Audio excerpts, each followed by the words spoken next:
बोलो जयकारा बोल मेरे श्री गुरु महाराज की जय। सभी गुरुमुख प्रेमियों से जय सच्चिदानंद। दुनिया में जीवन को व्यतीत करते हुए बहुत प्रकार से शरीर की ज़रूरत होती है। जैसे कि खाने पीने की ज़रूरत होती है, पहनने की ज़रूरत होती है, सर्दियों की ज़रूरत होती है, गर्मियों की ज़रूरत होती है, अपनी खुशी के लिए, सुख के लिए साधनों की ज़रूरत होती है।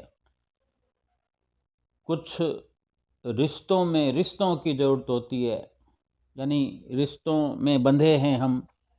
जैसे पति का पत्नी से रिश्ता है तो फिर इन रिश्तों के बीच बच्चों की तमन्ना होती है। फिर बच्चों में भी हम क्या चाहते हैं कि हमारा बेटा हो तो ठीक रहेगा या बेटी हो तो ठीक रहेगा। अब 2 बेटे हो गए हैं तो एक बेटी तो हो जाए कम से कम, या 2 बेटियां हो गई तो एक बेटा तो होना ही चाहिए। यानी ये ज़रूरतें हैं। बाहर घर से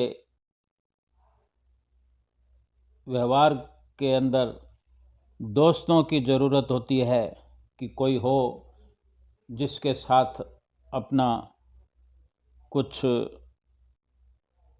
एक विचारों को शेयर करने के लिए या बिजनेस को एक मोड़ देने के लिए या पारिवारिक जीवन को बढ़ाने के लिए भी मित्रों की, दोस्तों की ज़रूरत होती है। और कहीं रुपए पैसों की ज़रूरत होती है। यानी इस प्रकार की हम क्या वर्णन करें जीवा से, ज़रूरतें ही ज़रूरतें हैं। ये हैं केवल अपने विचार हैं। हम चाहें तो इन ज़रूरतों को विराम दे सकते हैं, और ना भी दें तो एक दिन ऐसा आता है कि अपने आप इन सब ज़रूरतों पर विराम लग जाता है, स्टॉप लग जाता है इन ज़रूरतों पर। यानी कुछ समझ में आने लगता है। जिस प्रकार मित्रताएं बढ़ाते हैं दुनिया में, धीरे धीरे धीरे धीरे मित्रताएं बढ़ती हैं। फिर एक ऐसा मोड़ आता है कि वहाँ से मित्रता समाप्त होना शुरू हो जाती है, घटना शुरू हो जाती है। मित्रता घटते घटते घटते घटते उसी स्थिति में आ जाते हैं जहाँ से हम चले थे। कोई अच्छा नहीं लगता, कोई स्वार्थ से ऊपर उठता हुआ नज़र नहीं आता। जब दोनों को आपस में एक दूसरे का स्वार्थ पूरा होता दिखता है तब तक दोस्ती रहती है, और एक तरफ से कहीं भी कमी आ गई तो दोस्ती ख़त्म। फिर ये धीरे धीरे समझ में आता है कि यूं ही इतना समय बर्बाद कर दिया, और आज ज़रूरत के समय जब हम कुछ मोहताज बने हैं उस वक़्त कोई नहीं हमारे साथ, अकेले ही यूं ही जीना पड़ रहा है। और इसी प्रकार हर किसी के साथ, चाहे पारिवारिक रिश्ते हों, गहरे से गहरे रिश्ते, पिता पुत्र के रिश्ते हों, पति पत्नी के रिश्ते हों, कहीं ना कहीं तो ये सब छोड़ देने वाले हैं। फिर भी इनकी जिस प्रकार ज़रूरत होती है तो हमें याचनाएं करनी पड़ती है, प्रार्थनाएं करनी पड़ती है। उन सब को जोड़ कर रखने के लिए कहीं ना कहीं कुछ न कुछ मांग करनी पड़ती है, कुछ न कुछ त्याग भी करने पड़ते हैं, यानी मेहनत करनी पड़ती है, मुशक्क़त करनी पड़ती है हर साम्राज्य को खड़ा रखने के लिए। अपने बिजनेस को खड़ा रखने के लिए बहुत सारे समझौते करने पड़ते हैं। पति पत्नी के रिश्ते को कायम करने के लिए बहुत सारे समझौते करने पड़ते हैं। पिता पुत्र के रिश्ते को खड़ा रखने के लिए बहुत सारे समझौते करने पड़ते हैं। जगह जगह झुकना पड़ता है, जगह जगह कुछ मांग करनी पड़ती है, निवेदन करने पड़ते हैं, फरियादें करनी पड़ती है, मन्नतें माननी पड़ती है। भले ही उसमें हमारी किस प्रकार की विचारधारा है, किस प्रकार की सोच है, उन विचारधाराओं के चलते या ऐसी सोच के चलते ऐसा होता है, जैसा भी हो, लेकिन जगह जगह झुकना पड़ता है। लेकिन एक सच्चाई है, पूर्ण तौर पर खरी सच्चाई है कि अगर भगवान के आगे संपूर्ण समर्पण कर दें, हम झुक जाएं, विनम्र होकर उनकी आज्ञा माने, तो कुछ फरियाद करने की ज़रूरत नहीं, कुछ मांगने की ज़रूरत नहीं, कुछ मिन्नत करने की ज़रूरत नहीं, कुछ भी करने की ज़रूरत नहीं कि हमारे श्री गुरु महाराज जी, जो कि पार ब्रह्म परमेश्वर हैं, अंतर्यामी कहलाते हैं, घट घट वासी कहलाते हैं, हमें क्या चाहिए, हमारे लिए क्या उचित है, हम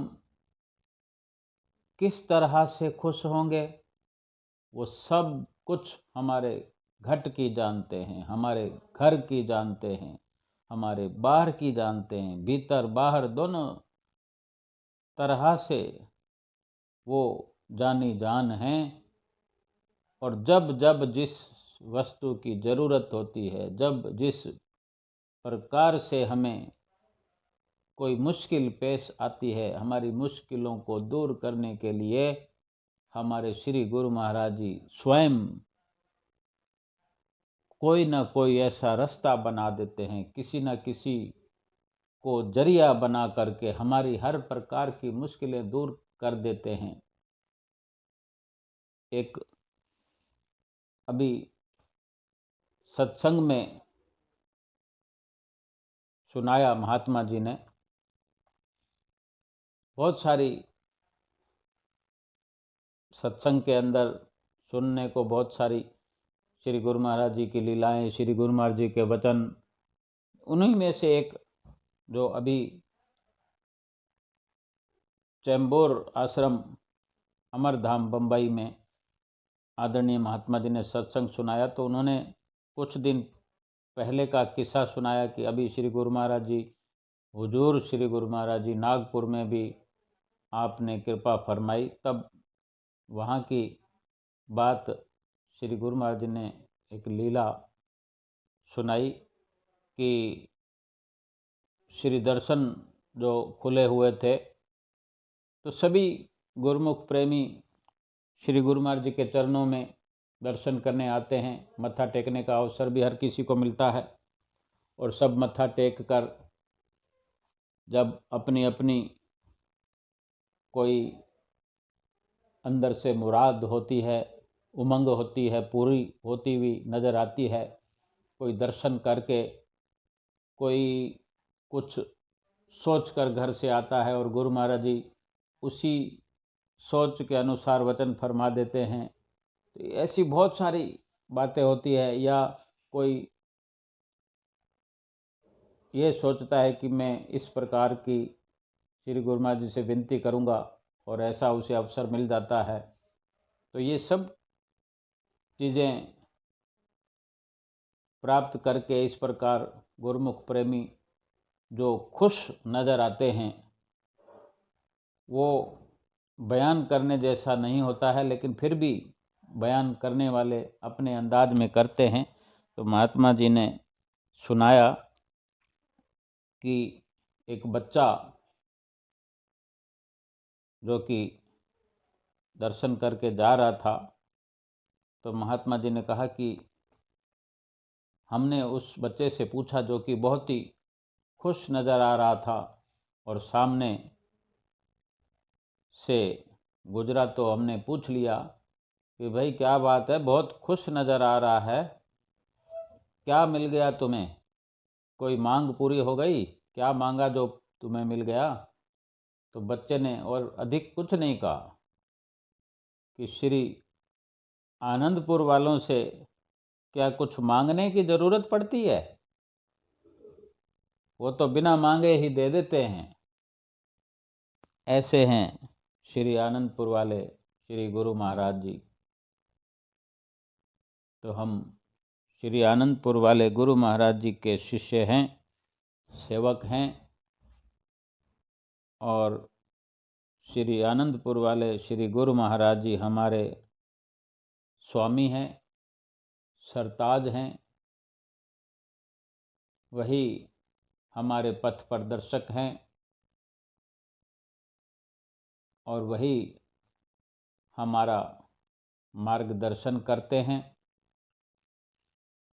और बिन मांगे हमारी झोलियां हर पल भरते रहते हैं और हम उनके दर्शन करके, उनसे वचन सुन के, उनसे आशीर्वाद प्राप्त करके खुशियों में झूमते हुए आनंद से सराबोर होकर जीवन व्यतीत करते चले जाते हैं। बोलो जयकारा, बोल मेरे श्री गुरु महाराज की जय।